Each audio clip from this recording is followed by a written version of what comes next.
Bismillahirrahmanirrahim. Alhamdulillah, alhamdulillahirabbil alamin. Wassalatu wassalamu ala asyrafil anbiya'i mursalin wa ala alihi wa sahbihi ajma'in. Assalamualaikum warahmatullahi wabarakatuh. Okey, seperti biasa, just short reminder untuk diri sendiri dan keluarga dan juga teman-teman kalau ini mendatangkan manfaat. Sekarang ada kat kafe, so kafe ni agak bising sikit. I lupa nak bawa earpiece. So hari ni I nak share sikit tentang anak-anak kita, remaja zaman sekarang. Remaja zaman sekarang, kita kalau tengok remaja-remaja zaman sekarang dengan zaman dulu tu agak beza. Because kalau waktu kita yang siapa lahir tahun 70, tahun mungkin 80, awal 80 ni beza dengan generation sekarang yang ada access to internet, all these gadget ni semua. Jadi kita tengok cara pergaulan mereka pun agak berbeza dengan pergaulan kita. Cara mereka bermain pun beza. Macam kita main bola rounders, kita main jelon lah, macam-macam permainan. Tapi sekarang more to gadget, main handphone, main game dan sebagainya. Dan ini juga salah satu New World Order punya sistem yang cara diorang nak lupakan waktu. Biar kita lupa waktu solat, kita lupa waktu berzikir. Jadi anak-anak kita get involved dengan masalah-masalah seperti ini.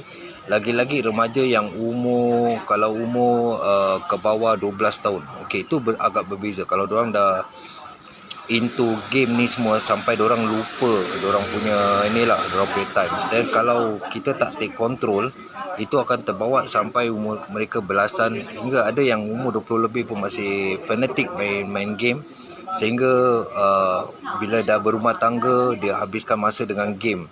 Jadi dia dah terbiasa. Jadi daripada awal kita boleh cuba menghindarkan. Selain daripada berdoa, kita pun harus berusaha. Salah satu untuk umur yang 12 tahun ke bawah. Okey, mungkin salah dia berpunca daripada kita lah, orang tua daripada orang tua. Jadi kita mungkin waktu kita busy, bila anak, because budak-budak kecil ni dia perlukan perhatian, dia perlukan attention. Mungkin bila dia nak sesuatu, kita lagi busy, jadi kita tak nak mereka ganggu kita. Kita mula kasih mereka game, kasih mereka main game. Jadi kita beri mereka main game untuk supaya mereka tak ganggu kita punya aktiviti. Jadi kesilapannya di situ. Bila kita dah main game, dia dah terbiasa dengan itu. Jadi pada first step dia dah tahu main game ni tak salah, because ini yang orang tua aku kasih. Jadi mereka ambil perkara ini sebagai bukan satu kesalahan. Jadi bukan kita tak boleh kasih, kita boleh kasih, tapi cara dia bila kita kasih main game ni tapi cuma 30 minit tu pada awalnya. Dan daripada situ kita harus very strict we have to discipline mereka. 30 minit, genap 30 minit, ataupun kita kata 1 jam, lepas 1 jam we have to take. Mereka kata belum habis atau belum lagi sikit atau apa, kita have to be very strict daripada permulaan. Jadi daripada situ mereka tahu bahawa kita beri mereka, kita izinkan mereka main game, tapi ada batas dia. So tu salah satu perkara yang kita tahu. Jadi banyak yang dah terlanjur, sehingga anak-anak mereka tu dah terlalu main game sampai dah tak boleh kontrol lagi. Sampai ada yang melarikan diri dari rumah, ada yang sampai tinggi suara dengan orang tua dan sebagainya. Jadi berbalik pada kita sekali lagi. Bila kita nak kontrol mereka, bila mereka dah up to that level, agak susah. Jadi kalau kita tengok cerita lama, cerita P. Ramlee, Anakku Sazali, daripada situ sebenarnya banyak pengajaran. Bila kita kasih terlalu manjakan anak, terlalu sayangkan anak sampai kita lupa dia punya limit, itu akan dia punya efek akan ke depan.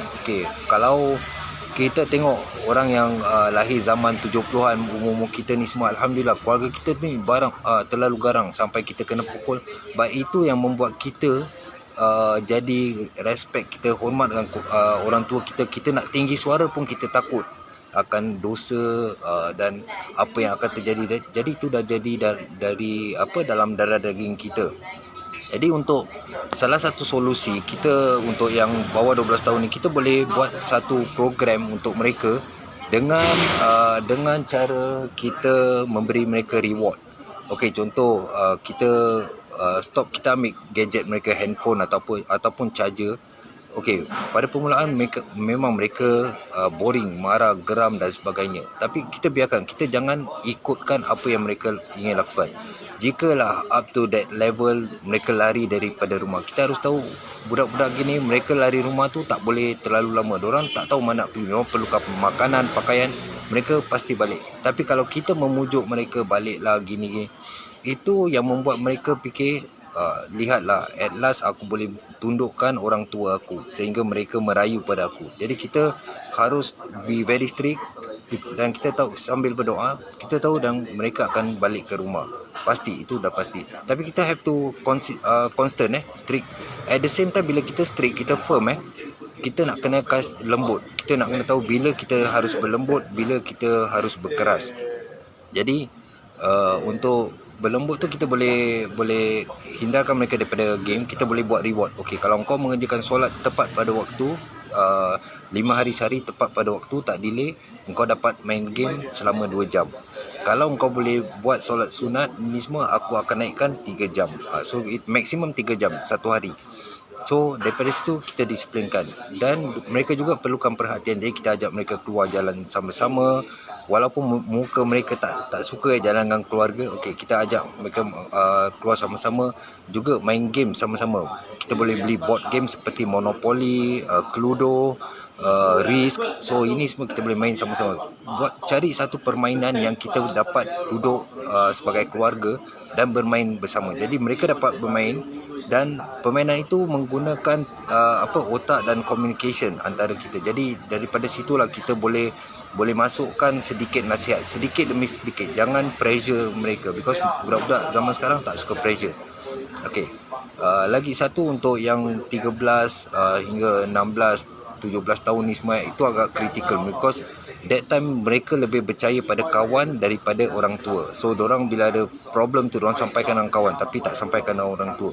Jadi dorang pun get rebellious, suka menengking, melawan cakap dan ni. Jadi kesilapan kita jarang memuji kebolehan mereka, tapi kawan-kawan mereka puji. Jadi di situlah kita punya kesilapan.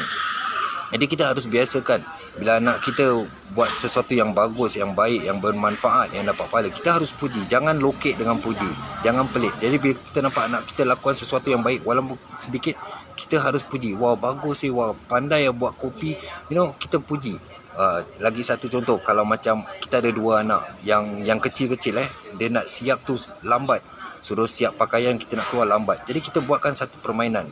Contoh, tengok abang pakai kasut. Because kalau kita suruh anak kita, okay, pergi pakai sepatu, cepat kita nak keluar, mereka akan bermain, akan delay. So kita buat satu game, contoh challenge. Okey, tengok abang dah pakai sepatu, adik lambat lah gini. Jadi dari situ adik pun nak tengok, okey, adik pun cepat. So secara tidak langsung kita membuat mereka buat pekerjaan kita lebih mudah. Dan daripada situ mereka pun enjoy apa yang mereka lakukan.